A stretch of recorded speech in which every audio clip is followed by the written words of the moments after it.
sommes aujourd'hui en visite sur le chantier de la future gare du RER E à La Défense. Je suis Aurélie Carnel, directrice d'opération. Je vous embarque pour une visite de la gare en grand. Au moment où la structure en béton de la gare, le génie civil, est terminée, alors même que le second œuvre et le génie ferroviaire ont commencé il y a déjà un an. J'arrive là sur la mezzanine qui sera le lieu de passage de tous les voyageurs. Cette mezzanine sera surtout le lien avec toutes les correspondances et les sorties. Nous venons d'emprunter l'entrée principale de la gare depuis la Grande Arche. En face, le couloir de correspondance vers les lignes Transilien L et U et le tramway 2. À l'autre extrémité de la mezzanine, la correspondance vers le RER A et le métro de la ligne 1. Ici, on découvre même le début d'installation des revêtements des couloirs de correspondance, des formes blanches.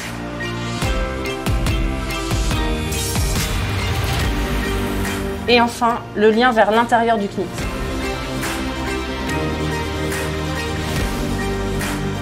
Je vous propose maintenant de descendre au cœur de la gare, sur le quai central.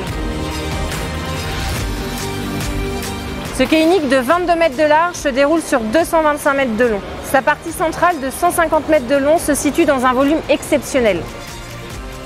Ce volume dit cathédrale existe grâce à cette série de 60 poteaux, dont certains de plus de 24 mètres de haut, dont le toit constitue également les nouvelles fondations du CNIT. Ce quai sera desservi par 2 voies de part et d'autre, dont le génie ferroviaire est quasiment terminé, mais ce sera l'objet d'une autre vidéo. À l'extrémité de ce quai central se trouve la seconde entrée principale de la gare, vers Courbevoie. C'est le béton de cet ouvrage qui vient de s'achever et me permet de vous annoncer qu'aujourd'hui, les structures béton de la gare sont totalement terminées. C'est une étape majeure. L'ouvrage est terminé et nous avons réussi ces travaux hors normes sans aucun dommage. Malgré les exigences du site, qui ont demandé la conception et la réalisation de travaux d'une technicité exceptionnelle, notamment la mise sous appui provisoire du CNIT, le temps de construire ces colonnes et cette dalle, à la fois toit de la gare et support du CNIT. C'est une grande fierté pour l'ensemble des équipes de maîtrise d'œuvre qui ont assuré la conception et pour les entreprises de génie civil qui y ont œuvré. Bravo et merci à tous.